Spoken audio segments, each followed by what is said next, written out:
Ang kwentong ito ay hango sa totoong buhay. Karanasan ito ni Donald. Taong 1977, Tagkawayan, Quezon.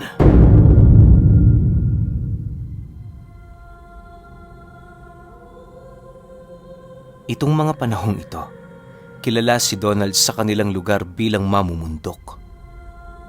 Walang nakakaalam kung bakit ginagawa niya ang bagay na yon, gawa ng dayo lamang siya sa lugar. Magmula noong nanirahan doon si Donald, nasuyod na niya ang halos kabuuan ng bundok sa Tagkawayan. Ayos lang sa kanya kung isang kahig o isang tuka lamang siya, basta ang mahalaga, makaakyat siya ng bundok. Marami ang nagtataka kung bakit ginagawa ito ni Donald at may mga usapin na may kinikita siya sa lugar at ang iba naman na pagkakamalan siyang inaalipin ng mga engkanto. Sa kabila ng mga bali-balitang kumakalat ukol sa kanya, marami siyang isang kaibigan na nakaalalay at nagtitiwala. Kapag wala siya, yon ang tagapagtanggol sa kanilang lugar upang hindi siya basta-bastang mainsulto ng mga taong walang kaide-ideya sa kanyang mga ginagawa. Isang araw, habang naghahanda papaakyat ng bundok itong si Donald, dumating ang kaibigan niyang itago na lang natin sa pangalang Bukbok. Halos magkaedad lang sila noon, kaya na may karamihan sa mga bagay na kanilang napag-uusapan ay hindi nakapagtatakang nagagawa na nilang mapagkasunduan. Oy Donald, may lakad ka na naman ba? Sakto, wala akong ginagawa. Pwede bang sumama? Bungad ni Bukbok pagpasok nito sa bahay ng kanyang kaibigan. Ikaw ang bahala. Alam mo naman kung saan ako palagi pumupunta, di ba? Siguraduhin mo lang na nakapagpaalam ka, ha? Mahirap na. Ayoko pa namang mapag-initan ng mga kadugo mo. Sagot naman ni Donald. Nang marinig ito ni Bukbok, agad naman itong inilahad sa kanya na wala siyang dapat ipagkabahala. Maliban kasi sa wala yung pasok sa trabaho, nagkataon ding nasa bakasyon ng pamilya nito.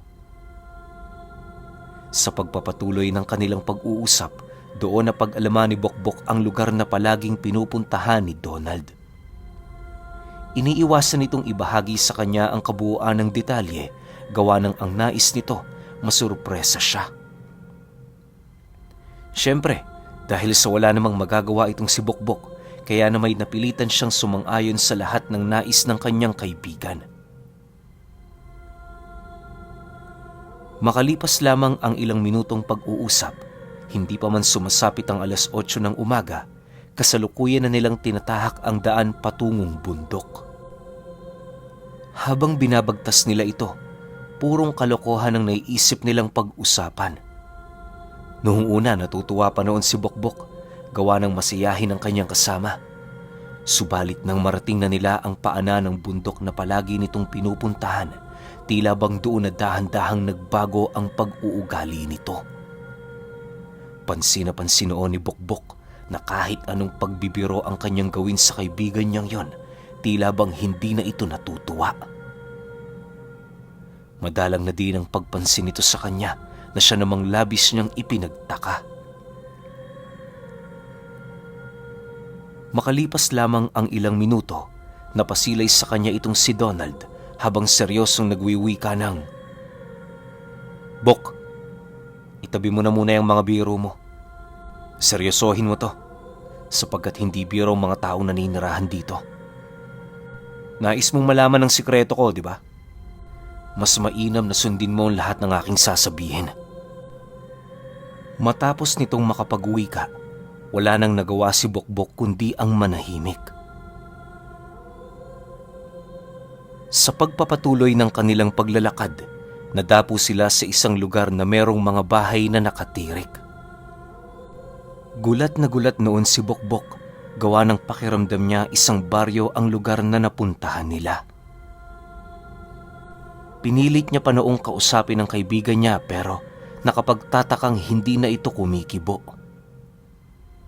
Sa paglapit nila sa lugar na yon, unti-unti na siyang nakaramdam ng kilabot sa kanyang katawan, indikasyon na merong nakaambang panganib sa paligid.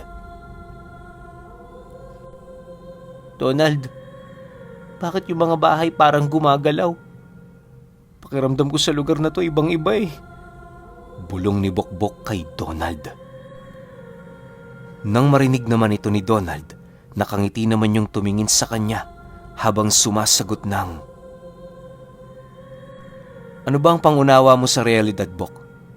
Naniniwala ka ba na sa pamamagitan ng paningin, pandinig, pakiramdam at pangamoy, yon ang mga totoong bagay sa mundong ito? Pwes dito sa lugar na pinuntahan natin, ibahin natin yung mga pangunawa mo. Ang nakikita mo ngayon, baryo ng mga aswang at mga engkantong itiniwalag sa kani-kanilang mga mundo. Dito nila piniling manirahan, alinsunod sa mga nilalang na akin ding pinagsisilbihan. Maya-maya makikita mo rin sila." Dagdag pa ni Donald na sa lugar na yon, naglalaho ang dalawang realidad ng mundong ating kinagagalawan.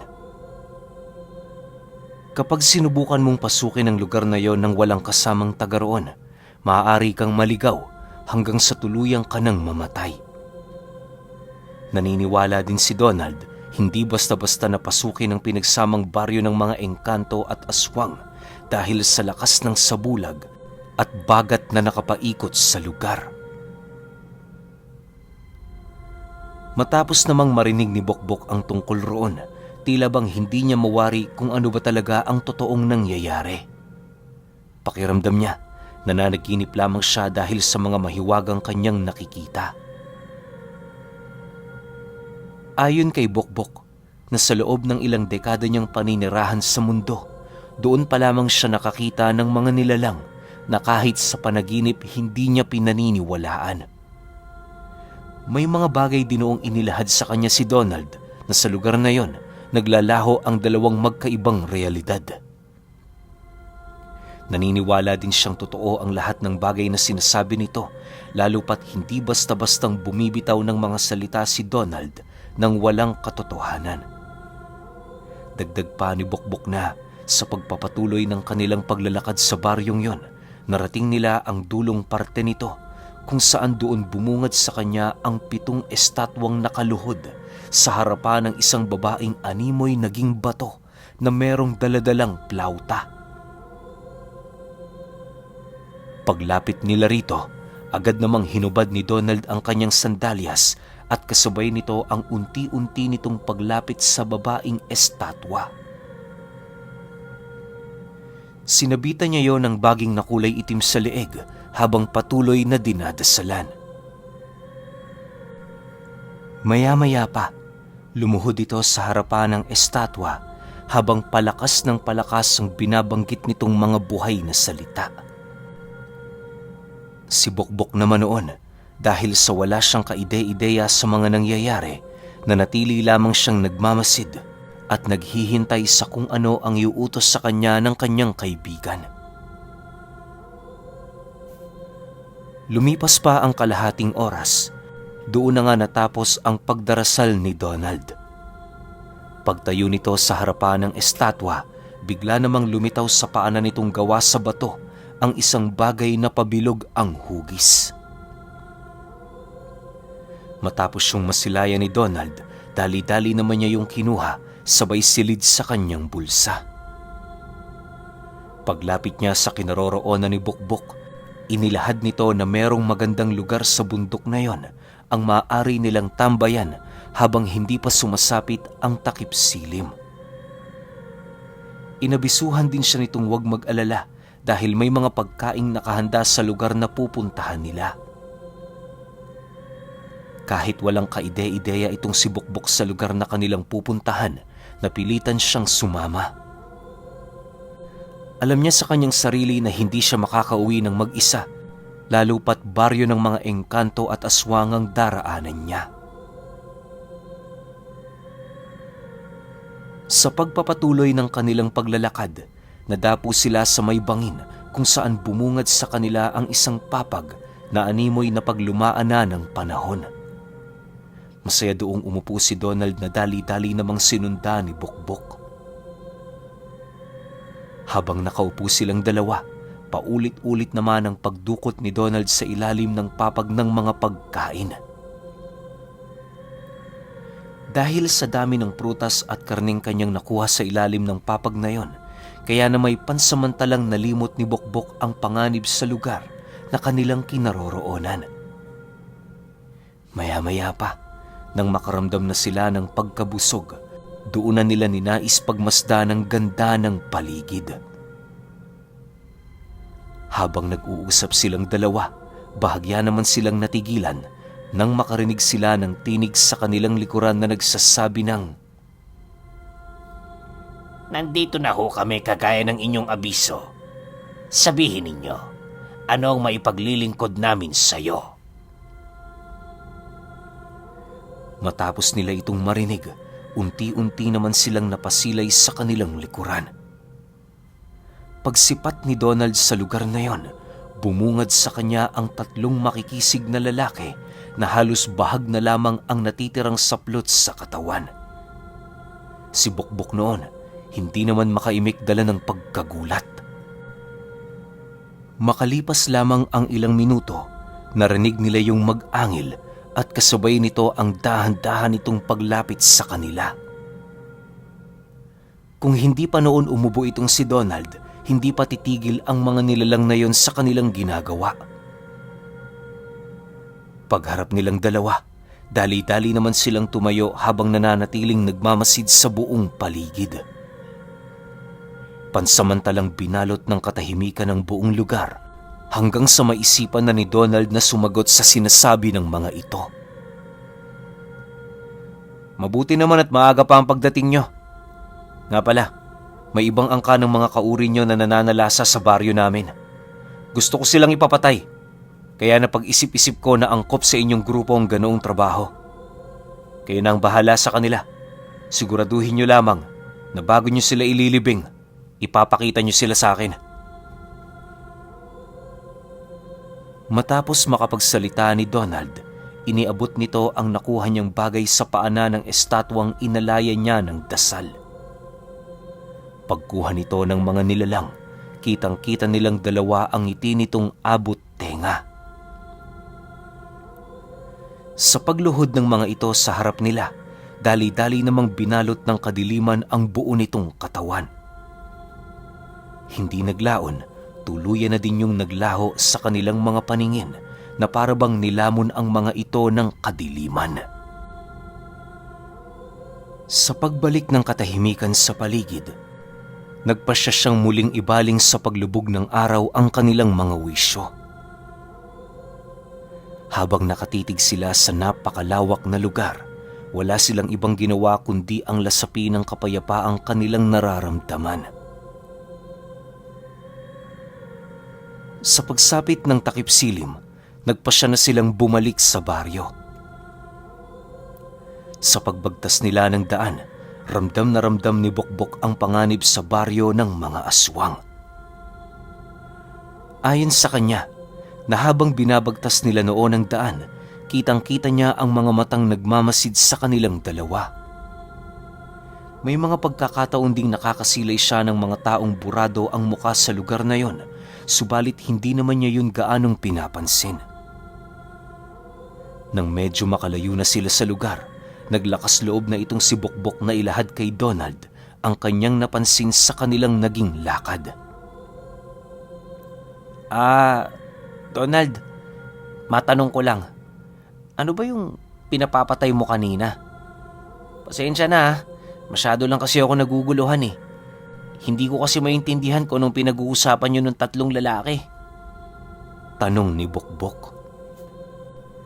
Dahil sa sinabi nito, bigla namang tumigil itong si Donald sa paglalakad para tingnan sa mata ang kaibigan niya. Matapos niya yung gawin, seryosong sumagot naman siya dito ng, "Mga aswang ang pinapapatay ko sa kanila, Bok. Hindi mo ba alam? Maraming gumagala rito. Isa din yan sa rason ko kung bakit ako pumupunta sa bundok araw-araw. Hindi ko maaaring pabayaan ang mga demonyong yon, lalo pat akong susi sa kanilang mga lagusang dinaraanan. Kapag nawala ang gabay ko sa kanila, para silang mga pesteng maglilipana sa ating baryo. Marami ang mamamatay na halos maging ikaw, hindi mo nanaisin pang makita ang mga mangyayari. Dagdag pa nito na dahil sa kanyang pamumuno, kaya purong aswang lamang ang pinapatay ng kanyang mga nasasakupan. Hindi ito nang bibiktima ng kahit na sino sa kanilang lugar, gawa ng ang bawat isa sa mga ito ay nananatili sa kanyang batas na pinapasunod. Ayon kay Donald, na kapag sinubukan ng mga nilalang na yon na suwayin ang kanyang utos, mismong ang katawan ng mga ito ang tatraydor sa kanilang mga kaluluwa. Lahat kasi ng mga aswang na naroon sa baryong dinaanan nila ay para na siyang pagmamay-ari kung susumahin. Kaya niya yung patayin anumang oras o hindi naman kaya ay pasunodin sa lahat ng kanyang naisip na gawin. Nang marinig naman ni Bokbok ang sinabi nito, tila bang hindi siya lubusang makapaniwala sa mga pahayag ng kaibigan niya. Bagaman alam niyang hindi marunong magsinungaling itong si Donald, hindi niya pa rin maisip kung papaano nangyari ang ganoong bagay. Ang pagkakaalam niya kasi, isa lamang yung ordinaryong tao na nakahiligan ng umakyat ng bundok para sa kanyang pansariling kaligayahan. Matapos ang kanilang pag-uusap, minabuti nilang tumungo na sa bahay nito upang doon na kumain ng hapunan.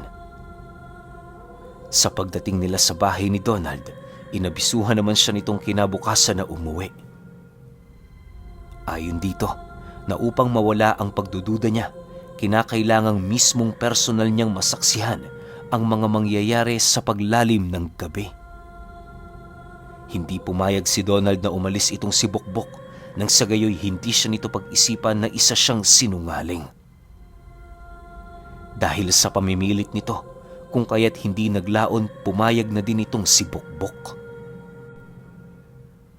Matapos nilang mapagkasunduan ang kanilang gagawin, nagpasya itong si Donald na pagpahingahin na muna pansamantala ang kaibigan niya. Si Bokbok naman noon, pinili ng mahiga dahil aminado din ito na hindi biro ang inakyat nila. Sa paglalim ng gabi, habang nagpapahinga itong si Bokbok ng mapayapa, bigla naman yung nagising nang maramdaman niya ang pagtulak sa kanya ng kanyang kaibigan. Paulit-ulit din siya nitong binulungan na gumising sa kadahilanang naroon na ang kanilang hinihintay. Pagmulat ng kanyang mga mata, dali-dali naman siyang napatayo nang bigla siyang hilahin ng kaibigan niya. Sa paglabas nila sa bahay nito, gulong-gulo naman ang isipan ni Bokbok dahil wala naman silang ibang nasisilayan sa lugar kundi ang dilim ng paligid. Inakala nga niya noong naalimpungatan lang ito pero makalipas lamang ang ilang minuto, dahan-dahan ang nanlaki ang kanyang mga mata nang makarinig siya ng pag-aangil sa harapan nila. Kisap mata lang noon ang naging pagitan ng biglang bumungad sa kanila ang tatlong nilalang na nasa kaanyuan ng mga aswang. Nanlilisik ang mga mata nito at dahan-dahan yung gumagapang papalapit sa kanilang kinaroroonan. Habang pinagmamasdan nila yung dalawa, doon bumungad sa kanila ang mga paa nitong may nakataling baging na para bang may kung anong bagay yung hinihila. Maya-maya pa, nang ilang dipa na lamang ang layo nila sa nilalang na yon, doon na nila tuluyang nasilayan ang mga lasug-lasug na katawan ng mga taong animoy may kalahating wangis na halos maihahalin tulad mo sa mga baboy. Kasalukuyan na ding walang buhay ang mga ito na para bang dumanas muna ang mga nilalang ng hindi maipaliwanag na paghihirap bago tuluyang na maalam. Habang nagpapakiramdaman sila sa bawat isa, napansin nilang unti-unting tumatayo ang tatlong nilalang na merong hila-hilang baging. Pagpalit ng anyo ng mga ito, bumungad kay Bokbok ang pagmumukha ng tatlong taong nasilayan niya sa bundok. Bagaman mahirap yung paniwalaan nasisiguro niyang hindi siya pinaglalaroan ng kanyang paningin. Sa katunayan, hindi niya lang basta nakita ang nilalang na yon, bagkus ay nagawa niya pa yung mahawakan ng utusan ito ni Donald na siya ay lapitan. Matapos itong gawin sa kanya ng nilalang, hindi niya alam pero pakiramdam niya ang liit-liit niya noong mga oras na yon. Nararamdaman din niyang kumakalas na ang kanyang kaluluwa sa kanyang katawang lupa, subalit may kung anong puwersa doon ang pumipigil. Makalipas pa ang ilang minutong pagmamasid, doon naman siya hinawakan ni Donald sa balikat habang nagtatanong sa kanya ng, "Ano? Naniniwala ka na?" "O nagdududa ka pa, Bok?" Hindi na, Donald. Alam mo naman, wala yan sa bokabularyo ko, ang pagdududa. Paalisin mo na yung mga kaibigan mo. Nakakahiya na sa kanila eh. Takot naman na sagot ni Bokbok. Matapos nitong makapagsalita, tuluyan na nga niyang hindi napigilang mapaihi sa kanyang salawal. Nang makita naman ito ni Donald, tawa yun ng tawa dahil sa kanyang ginawa. Sa pagpapatuloy ng ganoong pangyayari, nanatili namang nagmamasid sa kanila ang tatlo. Pagsipat doon ni Donald na wala na yung gagawin para sa kanila, nagpasya siyang hayaan na ang mga itong umuwi. Bago tuluyang umalis ang mga nilalang, inilahad nito kay Donald na hindi pa tapos ang misyon nila. Ayon dito, marami pa sa uri ng kanilang mga nahuli ang patuloy na gumagala sa kanilang baryo. Sa kasamaang palad, hindi nila yun nahuli ng sabay-sabay dahil lumitaw ang mga ito sa iba't ibang panig ng lugar.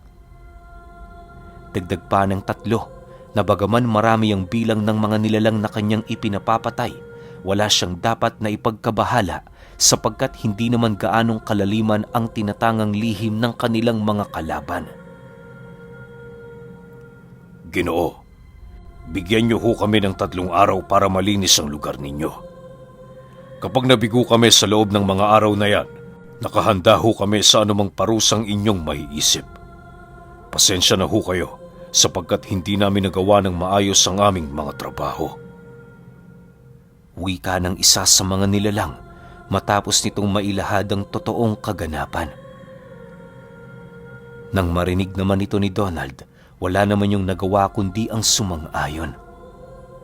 Pangisi-ngisi pa yung nakatitig sa nilalang habang sumasagot ng, Huwag kang mag-alala, kaibigan. Ako man, aminadong ganito ang mangyayari. Sige na, umuwi na kayo. Sadyang hindi nyo talaga kakayaning maisakatuparan ng pinapatrabaho ko sa loob lamang ng isang gabi. Kung 5 sana kayo, pwede pa. Ang problema, 3 lang kayong gumagalaw eh.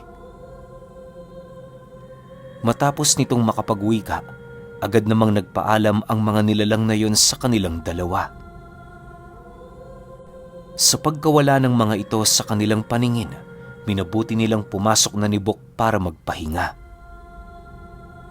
Habang dahan-dahang lumalalim ang gabi, doon nila napag-usapan ang tungkol sa mga nangyari.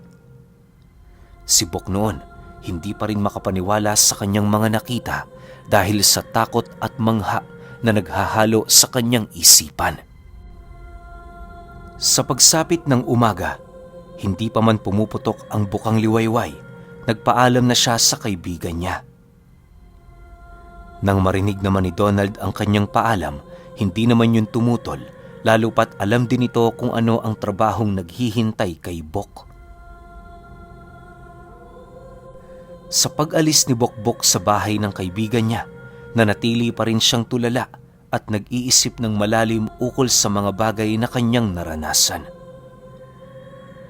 Alam niyo ba, na magmula noong naganap ang insidenteng yon, palagi niya nang nasisilayan ang 3 alagad ni Donald tuwing sumasapit ang takip silim. May mga pagkakataon ding pumapasok ang mga ito sa bakuran ng bahay nila na para bang meron itong hinahabol na mga nilalang. Lumipas pa ang ilang linggo. ni katiting na balita ukol sa nabiktima ng mga aswang sa kanilang lugar ay wala siyang nalaman. Maniwala kayo o hindi, kahit ang buntis noon sa kanila, nagagawang makapaglakad ng 10 oras sa labas na wala man lang inaalala. Nagpatuloy ang ganoong kaganapan sa kanilang lugar, gawa ng alam niyang patuloy yung pinoprotektahan ng palihim ng kanyang kaibigan. Sa paglipas pa ng mga taon, pabalik-balik na silang dalawa sa baryo ng mga aswang para lamang mag-alay sa Panginoong sinasamba ni Donald. Pasensya na kayo, wala ako sa poder na ilahad ang tungkol sa sikreto ng mga estatwang yon. Gawa ng labag to sa napagkasunduan namin ni Donald. Pero alam niyo ba, na magpahanggang ngayong pangkasalukuyan, nakakubli pa rin sa bundok na yon ang mga estatwang pinagsisilbihan ng kaibigan ni Bokbok na isang tagapagbantay ng lagusan. Alam din ni Bokbok sa kanyang sarili na patuloy pa ring rumuronda sa kanilang lugar yung mga 3 alagad ni Donald.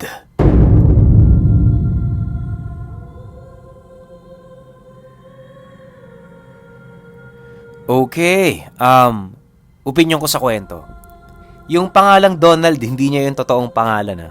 Yun lang yung pinalit namin kasi nga, ultimo yung totoo niyang pangalan hindi pwedeng isiwalat sa publiko. Ganon kasikreto tsaka ganon kasagrado yung ginagawa nito ni Donald. Pero maganda lang sa kwento, no? Parang wala naman silang, napansin ko lang nung pumupunta sila sa mga bundok, parang wala silang nadaanan na sobrang nakaka-amaze. Parang simple lang, pumunta lang sila sa bundok, tapos itong si Bokbok nakakita ng mga bahay na para daw na sumasayaw. Ganun lang kasimple, di ba? Yung hindi sila tumawid. Pero meron nababanggit sa kwento na susi. Kasi tagahawak ng susi si Donald, di ba? Alam ko may ganito na tayong kwento Or may iilan na tayong ganitong klase ng kwento na nalapag dito sa channel. Yung may mga nagbabantay ng lagusan. Di ba? Nakaka-amaze sobra na hindi lang sa isang parte ng Pilipinas nangyayari yung ganung bagay. Marami pala. Diba? Kaya sobrang angas ng kwento na to. Pero kayo, kung may opinion kayo sa kwentong ito, comment nyo lang sa baba. Yun lang. Hanggang sa susunod na kwento. Salamat.